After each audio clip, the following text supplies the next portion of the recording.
Against the wall, McCarthy does the right thing. Only an extremely shallow man would repeatedly wait until the last possible moment to do the right thing, no matter how obvious that thing might be. But in today's Washington, the Republican Party usually doesn't do the right thing at all, so the House Speaker, Kevin McCarthy, deserves some credit for putting his job on the line on Saturday to end the threat of a government shutdown. Not a huge amount of credit. The deal he put together on Saturday, which he had opposed for weeks, lasts only for 45 days, after which Congress will still struggle to perform its most fundamental task of paying for a year's worth of government operations. And there is no excuse for the damage this deal could do to Ukraine's fight against Russian aggression, by leaving out the military aid that the Biden administration was planning to send. But if his gamble succeeds, Mr. McCarthy may finally do the country a service by proving that bipartisanship works, effectively shutting up the braying band of right-wing extremists who have been agents of chaos since the moment the current House took office in January. They opposed the deal to prevent a credit default during the debt ceiling crisis in May, but Mr. McCarthy and a bipartisan coalition prevailed. He appeared to join them for a while in rejecting that deal during the shutdown crisis, but just hours before the government was set to close its doors on Saturday, he put a stopgap measure on the House floor that drew the votes of most Republicans and all but one Democrat. The hardliners were left in the cold. The sin of working with Democrats has now led the loudest extremist, Matt Gaetz of Florida, to promise a vote this week to remove Mr. McCarthy as Speaker. If Mr. McCarthy can survive that vote, and he will probably need the votes of a few Democrats to do so, the Wrecking Ball caucus will have to slink into the shadows of defeat. No one would be more pleased with that outcome than the core of House Republicans, who are profoundly weary of being shouted down by the Matt Gaetzes of the world. The problem is, we are being dragged around by 20 people when 200 of us are in agreement, Representative Mike Simpson, Republican of Idaho, told Carl Hulse of the Times a few days ago. As long as we let those 20 drag us around, we are going to get these kinds of results.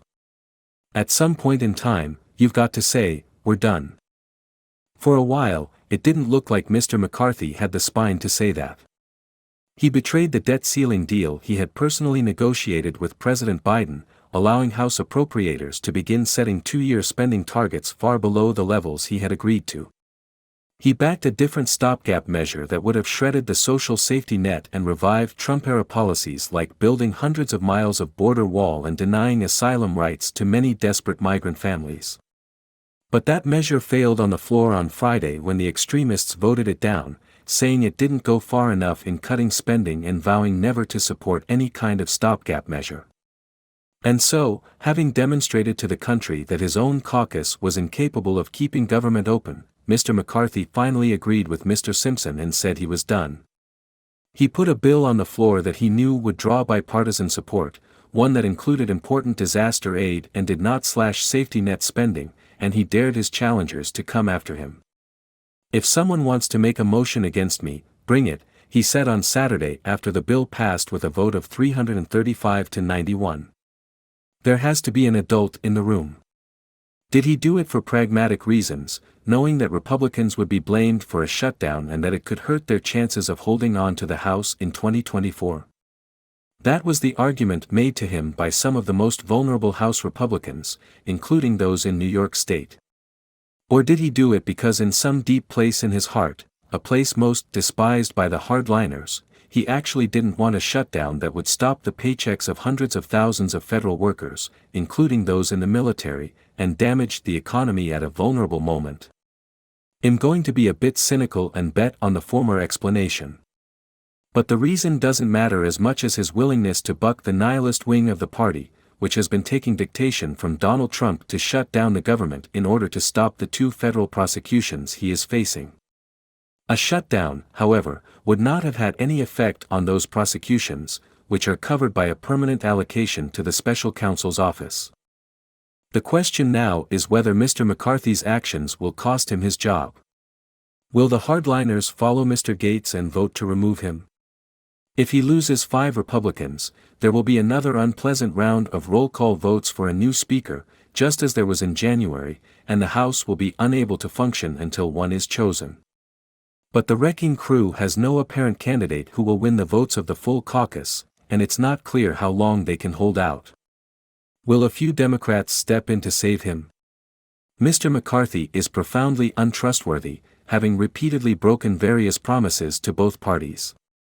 He is the man who refused to allow the Ukrainian president, Volodymyr Zelensky, to address the House last month, a morally repugnant act that reflects his party's growing appeasement of Russia.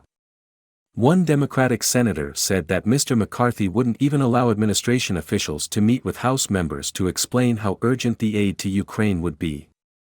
There will probably be a separate effort to restore that aid. Mr. McCarthy is also fully behind the House's laughable effort to impeach Mr. Biden, and has supported expanding onerous work requirements for low-income people receiving federal benefits, as well as Mr. Trump's cruel immigration policies. Most Democrats are going to have a hard time casting a vote for such a speaker.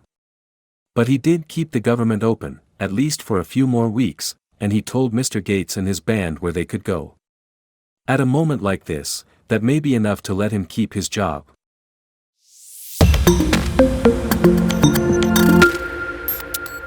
Against the wall, McCarthy does the right thing.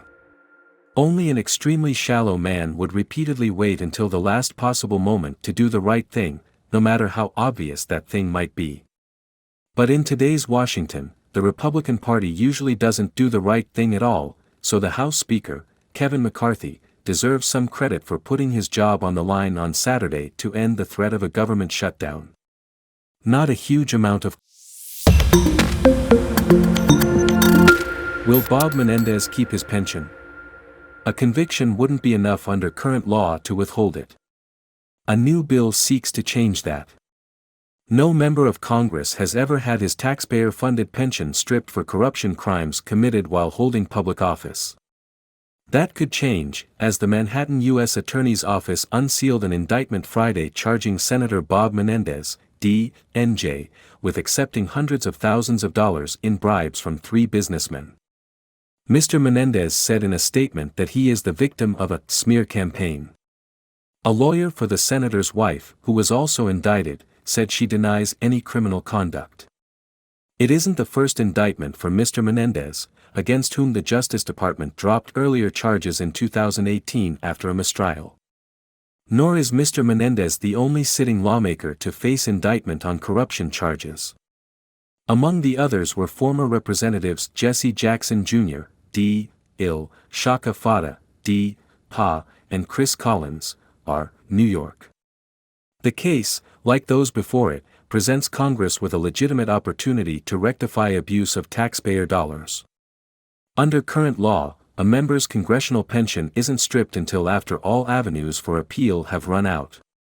That can, and typically does, take years. In July, the Senate passed by unanimous consent the No Corruption Act, sponsored by Senators Jackie Rosen, D. Nevada, and Rick Scott, R. Fla, which would close this loophole. Representatives and